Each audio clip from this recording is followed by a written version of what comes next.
ಎಲ್ಲರಿಗೂ ಕೂಡ ಹೊಸದೊಂದು ವಿಡಿಯೋಗೆ ಸ್ವಾಗತ. ಇವತ್ತು ನಮ್ಮ ಜೊತೆ ಒಂದು ಸ್ಪೆಷಲ್ ವ್ಯಕ್ತಿ ಅಂತಾನೆ ಹೇಳ್ಬಹುದು. ಇವರು ವಾವಾ ಸುರೇಶ್. ನಿಮಗೆಲ್ಲರಿಗೂ ಕೂಡ ನೋಡಿದ್ರೆ ಗೊತ್ತಿರಬಹುದು. ನಾನಂತೂ ಇವ್ರನ್ನ ಮೊದಲನೇ ಬಾರಿ ನೋಡ್ತಾ ಇದ್ದೀನಿ. ತುಂಬಾನೇ ಖುಷಿ ಆಯ್ತು ನೋಡಿ. ಇವರು ಹಲವಾರು ರೀತಿಯ ಹಾವುಗಳನ್ನ ನಾವು ಹಿಡಿಯೋರ್ನೆಲ್ಲರೂ ನೋಡಿರ್ತೀವಿ. ಆದ್ರೆ ಇವರ ಒಂದು ಸ್ಪೆಷಲ್ ಅಥವಾ ಇವರ ಒಂದು ವ್ಯಕ್ತಿತ್ವನ ನಾವು ಯಾವ ತರ ಹೇಳ್ಬೇಕು ಅಂತ 238 ಕಿಂಗ್ ಕೋಬ್ರಾ ಕಾಳಿಂಗ ಸರ್ಪವನ್ನ ಹಿಡಿದಿದ್ದಾರೆ ಇವರು. ನಮಗೆ ಕೇಳಿದ್ರೆ ನಂಬಲಿಕ್ಕೆ ಆಗೋದಿಲ್ಲ. ಯಾಕೆ ಅಂತ ಹೇಳಿದ್ರೆ ಇವರಿಗೆ 4000ಕ್ಕಿಂತ ಹೆಚ್ಚು ಹಾವಿನ ಕಡಿತ ಕೂಡ ಸಿಕ್ಕಿದೆ. ಅಂತ ಒಂದು ವ್ಯಕ್ತಿ ನಮ್ಮ ಮುಂದೆ ಇದ್ದಾರೆ. ಇವರ ವಿಶೇಷತೆಗಳೇನು, ಇವರ ಬಂದ ಈ ಜರ್ನಿ ಏನು ಅಂತ ನಮಗೆ ತಿಳ್ಕೊಳ್ತಾ ಹೋಗೋಣ. ಹಾಗೆ ವೆಲ್ಕಮ್ ಸರ್ ನಮ್ಮ ಕೊಡಗಿಗೆ. ಹಾಗೆ ನಮ್ಮ ಇಂಡಿಯಾದಲ್ಲೇ ಸ್ನೇಕ್ ಮಾಸ್ಟರ್ ಅಂತೆಲ್ಲ ಹೆಸರಲ್ಲಿ ಹೇಳಲ್ಪಡುವ ಸುರೇಶ್ ಅಣ್ಣ, ವಾವ ಸುರೇಶ್ ಅಣ್ಣ. ಹಾಗೆ ನನಗಿವಾಗ ಈ ವಿಡಿಯೋದಲ್ಲಿ ಮಲಯಾಳ ಮತ್ತು ಕನ್ನಡ ಮಿಕ್ಸ್ ಆಗಿರುತ್ತೆ. ಯಾಕಂದ್ರೆ ಇವರು ಕೇರಳದಿಂದ ಬಂದ ವ್ಯಕ್ತಿ, ಇವರಿಗೆ ಕನ್ನಡ ಗೊತ್ತಿಲ್ಲ. ನಾನು ಸ್ವಲ್ಪ ಕನ್ನಡದಲ್ಲಿ ಹೇಳ್ತೀನಿ, ಅದರ ಜೊತೆ ಇವರು ವಿವರಣೆನ ಮಲಯಾಳದಲ್ಲಿ ಕೊಟ್ಟಿರ್ತಾರೆ. ಅದು ಕೂಡ ಅಲ್ಲದೆ ಕನ್ನಡ ಮಲಯಾಳಂ ಗೊತ್ತಿಲ್ಲದೆ ಇರೋರಿಗೆ ಇವರು ಇಂಗ್ಲಿಷ್ ಅಲ್ಲಿ ಇದರ ವಿವರಣೆ, ಹಾವಿನ ಬಗ್ಗೆ ನಮಗೆ ತುಂಬಾನೇ ಹಿಂದಿನ ಕಥೆಗಳಲ್ಲಿ ಹಿಂದಿನ ಕಾಲದ ಜನರು ಅಥವಾ ನಮ್ಮ ಮನೇಲಿರೋರು ಹೇಳಿಕೊಟ್ಟಿರೋ ತುಂಬಾ ಅದರ ಬಗ್ಗೆ ಇರುವ ಅರಿವು ನಮ್ಮ ಮೈಂಡ್ಗೆ ತುಂಬಿದ್ದಾರೆ. ಆದ್ರೆ ಅದೇನಲ್ಲ. ಈ ಹಾವು ಕಚ್ಚಿದ್ರೆ ಏನ್ ಮಾಡ್ಬೇಕು, ಅಥವಾ ಹಾವನ್ನು ನೋಡಿದ್ರೆ ಏನ್ ಮಾಡ್ಬೇಕು, ಅಥವಾ ಯಾವ ಹಾವು ನಮಗೆ ಕಚ್ಚಿದೆ, ಅದರಲ್ಲಿ ವಿಷ ಇದೆಯಾ ವಿಷ ಇಲ್ವಾ ಅನ್ನೋದ್ರ ಬಗ್ಗೆ ಸಂಪೂರ್ಣ ಮಾಹಿತಿ ಇವರು ಮಲಯಾಳದಲ್ಲಿ ಆಲ್ರೆಡಿ ಕೊಟ್ಟಿದ್ದಾರೆ. ಆದ್ರೆ ಮಲಯಾಳಂ ಕನ್ನಡ ಗೊತ್ತಿಲ್ಲದವರಿಗೆ ಇಂಗ್ಲಿಷ್ ಅಲ್ಲೂ ಕೂಡ ಇವರು ಕೊಟ್ಟಿದ್ದಾರೆ. ಅದು ಚಾನಲ್ ಲಿಂಕ್ ನನ್ನ ಚಾನಲ್ ನಾನು ಹಾಕಿರ್ತೀನಿ, ಸೊ ನೀವು ತೆಗೆದು ನೋಡ್ಕೋಬಹುದು. ಇನ್ಫಾರ್ಮೇಶನ್ ಅಂತ ಹೇಳೋದು ಎಲ್ಲರೂ ಕೂಡ ತಿಳ್ಕೊಳ್ಳೇಬೇಕು ಮುಂದೆಗೆ. ಇವಾಗ ನಮಗೆ ಯಾವ ಸಿಚುವೇಶನ್ ಅಲ್ಲಿ ಏನ್ ಆಗುತ್ತೆ ಅಂತ ಹೇಳಲಿಕ್ಕೆ ಆಗಲ್ಲ. ನಾಳೆ ದಿನ ಏನಾದ್ರೂ ಆಯ್ತು ಅಂತ ಹೇಳಿದ್ರೆ ಫಸ್ಟ್ ಏಡ್ ಅಂತ ಹೇಳೋದು ಎಲ್ಲಿ ಸಿಗುತ್ತೆ, ಏನ್ ಮಾಡ್ಬೇಕು ಮೊದಲು ನಾವು ಅಂತ ಹೇಳೋದ್ರ ಬಗ್ಗೆ ಸಂಪೂರ್ಣ ಮಾಹಿತಿ ಕೊಟ್ಟಿದ್ದಾರೆ. ಸೊ ಹಾಗೆ ನಮಗೆ ತಿಳ್ಕೊಳ್ಬೇಕಾದ ಅವಶ್ಯಕತೆ ಇರುವ ಕೆಲ ವಿಷಯಗಳನ್ನು ನಮಗೂ ಕೂಡ ಕೇಳಿ ತಿಳ್ಕೊಳ್ಳೋಣ. നമസ്കാരം. വളരെ സന്തോഷം. ഈ രാത്രിയിൽ സത്യം പറഞ്ഞാൽ ഞങ്ങള് ഇപ്പൊ കർണാടകത്തിൽ കുറുകിലാണുള്ളത്, അല്ലെങ്കിൽ കർണാടകത്തിലാണുള്ളത്.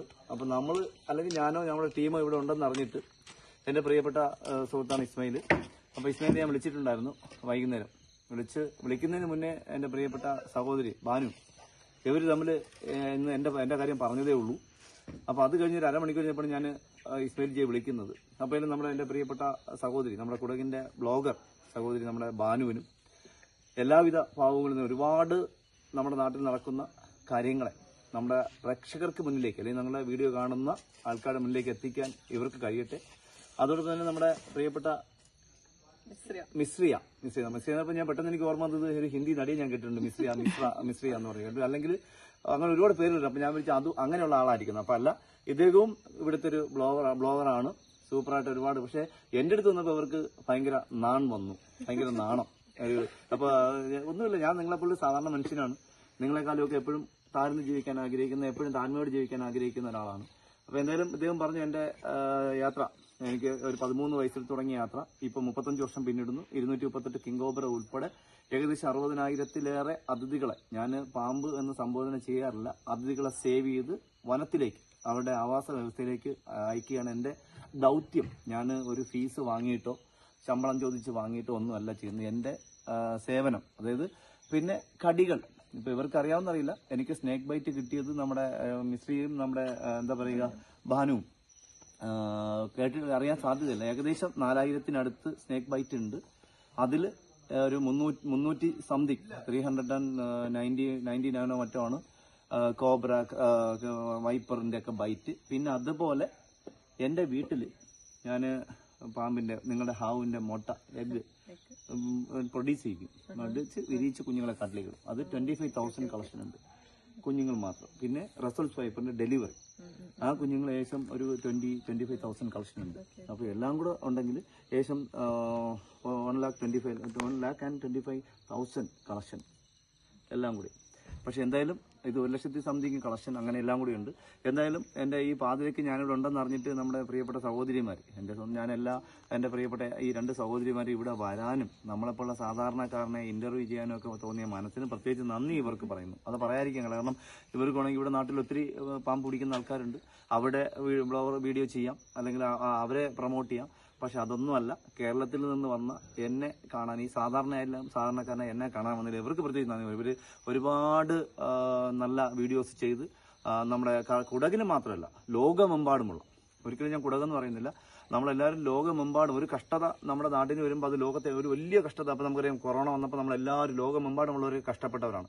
അപ്പോൾ അതുപോലെ ഇവർക്ക് ഈ ലോകമെമ്പാടുമുള്ള ആൾക്കാർക്ക് ഇവിടുത്തെ നാട്ടിലെ വിശേഷങ്ങൾ, ഇവിടുത്തെ ആനയും കടുവയും അറിയാം. ഇസ്മയിൽ ജിയുടെയിൽ എപ്പോഴും നല്ല കളക്ഷൻ കാണും. ആ കളക്ഷനൊക്കെ ഇവരൊക്കെ ഒരുമിച്ച് യാത്ര ചെയ്യുന്നുണ്ട്. അപ്പോൾ ഇവർക്കൊക്കെ ഒരുപാട് കാര്യങ്ങൾ ചെയ്യാൻ കഴിയട്ടെ. ഒരുപാട് നല്ല കാര്യങ്ങൾ നമ്മുടെ നാട്ടിലേക്ക്, ഈ കുടകിലൊക്കെ നടക്കുന്ന വിശേഷങ്ങൾ നമ്മുടെ പുറം രാജ്യങ്ങളിലേക്ക് ഒരിക്കലും ഞാൻ അടുത്ത കേരളമെന്നോ തമിഴ്നാടെന്നോ കർണാടക എന്നോ ഞാൻ പറയുന്നില്ല, പുറം രാജ്യങ്ങളിലേക്ക് എത്തിക്കാൻ ഇവർക്ക് കഴിയട്ടെ. അതിന് ಇವ್ರಿಗೆ ಪ್ರತ್ಯೇಕಿಸಿ ಆಯುರಾರೋಗ್ಯ ಸೌಖ್ಯ ನಾನು ನೇರುന്നു. ಸೊ ಇವಾಗ ಇಷ್ಟು ಇವರು ಯಾವ ತರ ಅವರ ಜರ್ನಿ ಅಂತ ಹೇಳ್ತಾರೆ. ಆದ್ರೆ ಈ ಹಾವು ಅಥವಾ ನಾವು ಇವಾಗ ಯಾವ್ದೊಂದು ಫೀಲ್ಡ್ ಚೂಸ್ ಮಾಡ್ಬೇಕು ಅಂದ್ರೆ ಅದಕ್ಕೆ ಹೋಗ್ಬೇಕು ಅಂದ್ರೆ ಒಂದು ರೀಸನ್ ಇರುತ್ತಲ್ಲ. ಸೊ ಅದೇನು ಅಂತ ನಮ್ಗೆ ಕೇಳಿ ತಿಳ್ಕೊಳ್ಳೋ. ಸರ್, ನೀವು ಇವಾಗ ಇದೊಂದು ಫೀಲ್ಡ್ಗೆ ಬರ್ಲಿಕ್ಕೆ ರೀಸನ್ ಏನು? അപ്പോൾ അദ്ദേഹം ചോദിച്ചത് നമ്മുടെ മലയാളികൾക്ക് അറിയാൻ സാധ്യത. അദ്ദേഹം ചോദിച്ചതെന്ന് പറഞ്ഞാൽ ഞാൻ എന്തുകൊണ്ടാണ് ഈ ഫീൽഡ് തിരഞ്ഞെടുത്തതെന്നാണ് അദ്ദേഹം കന്നഡത്തിൽ ചോദിച്ചത്. അപ്പോൾ അത് വേറൊന്നുമില്ല, ഒരു പാഷൻ അല്ലെങ്കിൽ ഒരു എന്താ പറയുക, ഒരു ക്രൈസ്.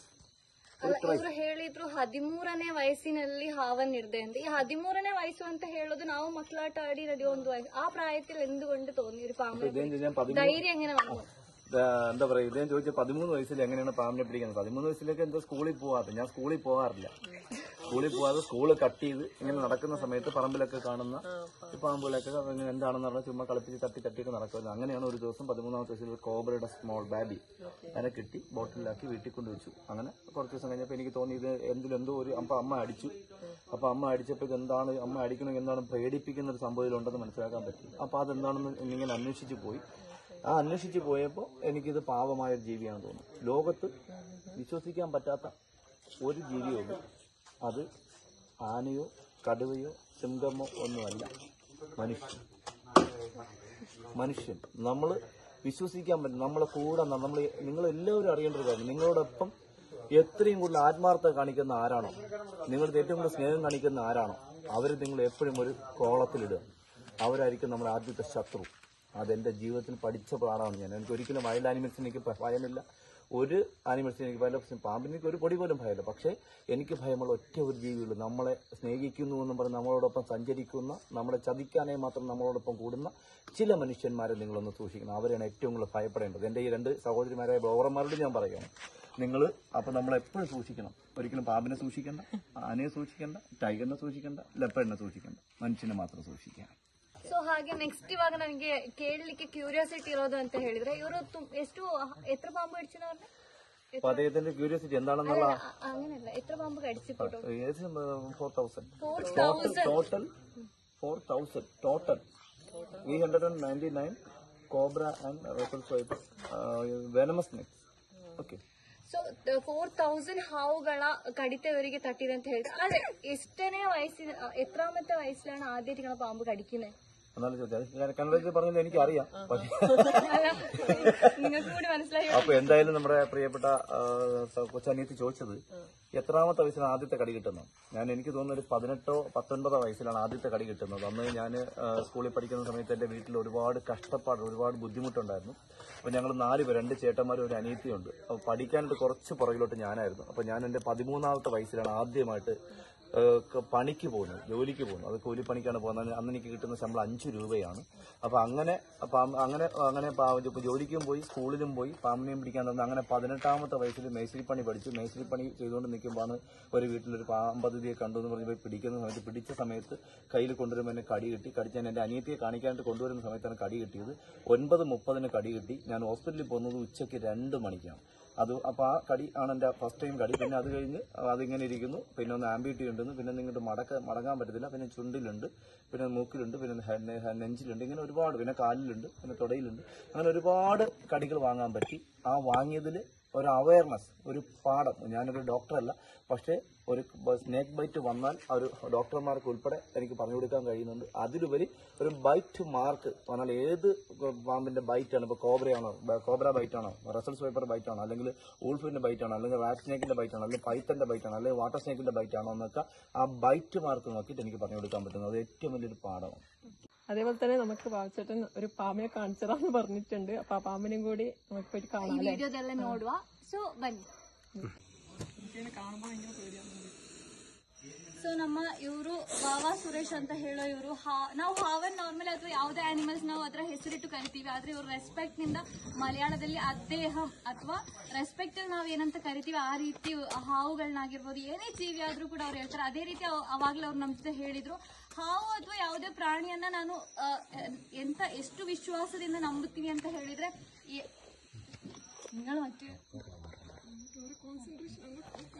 ಸೊ ನಾನು ನಂಬದೇ ಇರೋ ಒಂದೇ ಒಂದು ಜೀವಿ ಅಂತ ಹೇಳಿದ್ರೆ ಅದು ಮನುಷ್ಯರು ಅಂತ ಹೇಳಿದ್ದಾರೆ.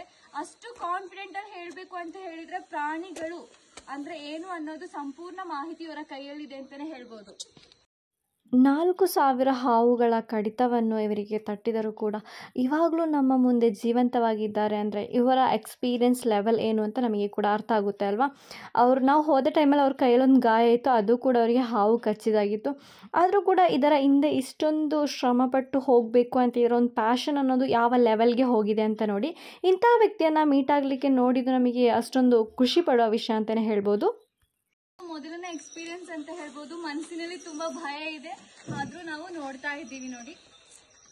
ಸೊ ಇವತ್ತಿನ ವಿಡಿಯೋ ನಿಮಗೆ ಇಷ್ಟ ಆಗಿರಬಹುದು ಅಂತ ಅಂದ್ಕೊಳ್ತೀನಿ. ಯಾಕೆಂದರೆ ವಾವಾ ಸುರೇಶ್ ಅವರು ನಮ್ಮ ಕೊಡಗಿಗೆ ಬಂದಾಗ ನಾವು ಅವ್ರನ್ನ ನೋಡಬೇಕು ಅಂತ ಹೇಳಿ ಹೋಗಿದ್ದು. ಸೊ ಅವರ ಬಗ್ಗೆ ಸ್ವಲ್ಪ ವಿವರಣೆಗಳನ್ನ ನೀಡಿದ್ದೀವಿ. ಕನ್ನಡ ಮಲಯಾಳಂ ಮಿಕ್ಸ್ ಆಗಿದೆ, ಕ್ಷಮೆ ಇರಲಿ. ಮುಂದಿನ ವಿಡಿಯೋದಲ್ಲಿ ನೋಡುವ. ಹಾಗೆ ಮೊದಲನೇ ಬಾರಿ ನೋಡ್ತಾ ಇದ್ದರೆ ಸಬ್ಸ್ಕ್ರೈಬ್ ಮಾಡಿ, ಸಪೋರ್ಟ್ ಮಾಡಿ ನೋಡಿ.